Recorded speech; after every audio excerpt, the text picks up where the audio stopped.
Give it up for Arvind Fankar guys. Thank you भाई, thank you. एक बार होस्ट के लिए ताली बजाना यार। बहुत भाई आपके दोस्त मस्त हैं, लेकिन कुछ भी कहो भाई, बोलो कि अब यहाँ तक आप आ नहीं गए वो तब तक ताली बजाते रहे। ऐसे दोस्त मेरे मैं जो ट्रम्प से इलेक्शन लड़ जाऊँ जाके सामने।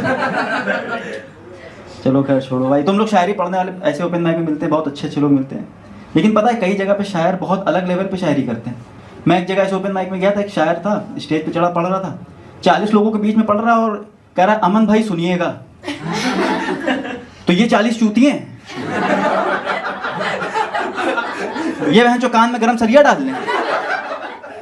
हालांकि शायरी सुनने के बाद अमन भाई ने भी सरिया मांगा ही था। हाँ यार, ये लोग कुछ भी करते हैं भाई। पता ये लोग इतने अलग अलग लेवल पे, ये लोग किसी चीज पे भी लिख रहे हैं भाई। जब उसने मुझे बद्दुआ दी तब लिखा था। अबे ऐसे टाइम पे पेलना होता है जाके कि भाई जो बोला कैसे तूने मेरे को ये। और ये लोग सच में बहुत अलग लेवल पे शायरी वायरी करते हैं यार। पता मैं एक जगह ऐसे कर रहा था, वो बंदा सामने पढ़ रहा था, कुछ तो पढ़ा था उसने, मेरी हंसी निकल गई। वो मेरे से कह रहा अभी आप पढ़ेंगे और मैं हंस दूं तब। मैं कहा बहन यही तो चाहिए मेरे को, हंसो बहन तो तुम लोग। उसको लग रहा है बद्दुआ दे रहा, मैं पर ब्लेसिंग से बहन जो हंसो खूब फट के।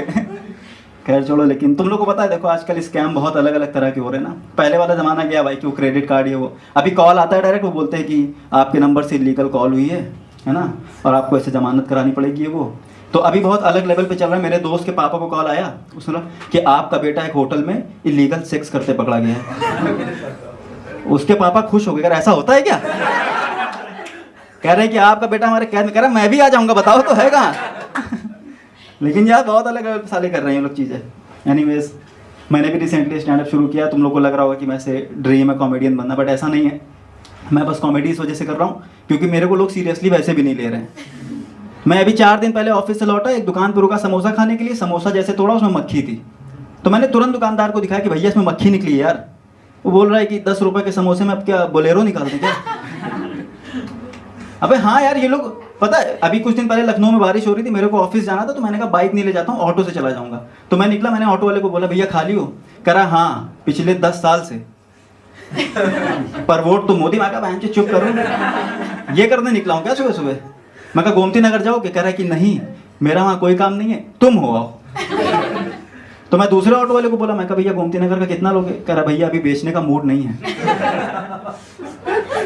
तो मैं समझ गया कि इन दो से पूछा इसलिए ऐसी हरकतें कर रहे हैं। एक काम करता हूँ तीसरे को बोल देता हूँ कि भाई मेरे को जाना है, तब तो लेके जाएंगे ही। तो मैं तीसरे ऑटो वाले को जाके डायरेक्ट बोला कि भाई मेरे को गोमती नगर जाना है। कह रहा जाना छोरे, कौन सा हमारी गोद में चढ़ के बैठा है। मैं कहा एक सेकंड यार, ये लैंग्वेज तो यहाँ की है भी नहीं। मैं उससे कुछ पूछता, उसने मुझसे पूछ लिया कि कहाँ से ये छोरे? मैं कहा अलीगंज से। मैं कहा आप कहाँ से? करा अपनी माँ के पेट से हूँ, तने भी वहीं भेजूंगा। मैं कहा मेरा ऑफिस वहाँ नहीं है यार। और देखो जब ज़्यादा चीज़ें होती ना तो दिमाग चलने लगता है। तब तक मेरे को समझ में आया कि भाई मैं फालतू इन लोगों से उलझ रहा हूँ, रैपिडो या ओला कर लेता हूँ, वो तो लोकेशन डालो पूछेगा ही नहीं कुछ। मैंने भाई किया, मोबाइल निकाला, रैपिडो वाली बाइक बुक की। उधर से राइडर का कॉल आया, तो मैंने कहा भाई कहाँ पे हो? कह रहा भाई 1090 पे चाय पी रहा हूँ, एक काम करो यहीं आ जाओ। मैं कहा 1090 मेरे घर से दूर है। कह रहा भाई ओला भी तो चलती है। लोग मेरे को पता है, मैं ऐसे समाज से लेफ्ट आउट फील करने लगा हूँ क्योंकि लोग सीरियस नहीं ले रहे हैं। और तुम लोग इसलिए एग्जिस्ट कर रहे हो सोसाइटी में क्योंकि तुम लोग का कन्वर्सेशन हो रहा है ना। आप सवाल करोगे, आप मैं बहुत हंस रहे हो, क्या बात है?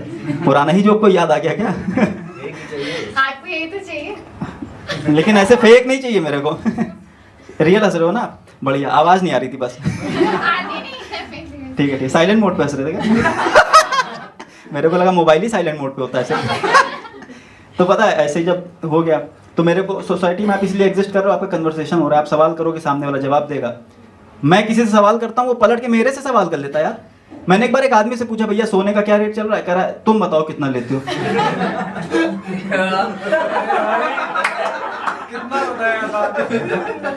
मैं कहा साले गोल्ड का पूछा है, तुम हर जगह अपनी मार्केट ढूंढ रहे हो क्या? भाई ये ओपन माइक है भाई, यहाँ नहीं करते ये सब। 4 भाग। अरे नहीं यार, सॉरी भाई सॉरी, लेकिन चले जाना माइक के बाद।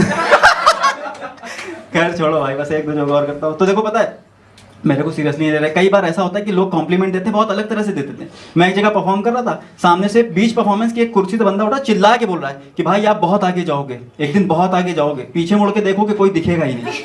मैं कहा थैंक यू भाई, इतना ज़्यादा सक्सेस में निकल जाऊंगा क्या? कह रहा नहीं भाई, गलत रास्ते पे निकल जाओगे, चल तो अभी से रहे हो। मैं बहुत मिडिल क्लास फैमिली से हूँ। तुम लोग में से कितने लोग हो ऐसे? बड़े भाई मैं भी हूँ।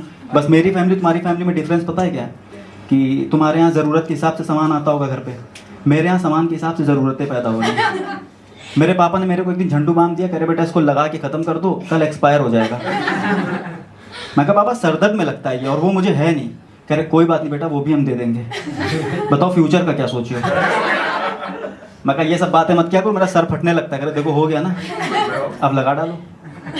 हाँ यार पता है, मैं मतलब बीइंग अ मिडिल क्लासियन फैमिली, मैं बहुत फाइनेंशियली बहुत सफ़र करता हूँ। मेरे पास पैसे वैसे जनरली नहीं रहते। तुम लोग के पास तो जेब में निकल भी आएंगे 100-200, मेरे नहीं रहते। मैंने एक साथ कभी बहुत सारे पैसे देखे भी नहीं, सिर्फ एक बार देखे थे फूफा जी की तिजोरी में।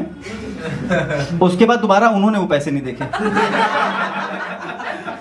3 महीने बाद दिवालिया ही हो गए वो। और पता नहीं मेरे ऊपर क्यों टोपा रख रहे हैं कि इसकी हाय लगी है। उसी से आपने H&M की टी-शर्ट खरीदी है क्या? Oh my God. सेम चीज उनका भी यही कंसर्न था। वो कह रहे थे एकदम से इसके कैसे दिन बदल गए, अच्छा खा रहा है, घूम रहा है, कल तक तो पैसे नहीं थे। भाई आशीर्वाद भी लगता है लोगों का। लेकिन नहीं यार, तो बता बस यही हुआ, ऐसे ही बात हुई। और मेरे पास पैसे सच में नहीं रहते हैं, तो मैंने भी डिसाइड किया कि मैं जॉब के बाद ऐसे पार्ट टाइम में 2-3 घंटे वो ऊबर वाली बाइक चलती है ना, सोचा वो चला लूँगा रात वक्त में।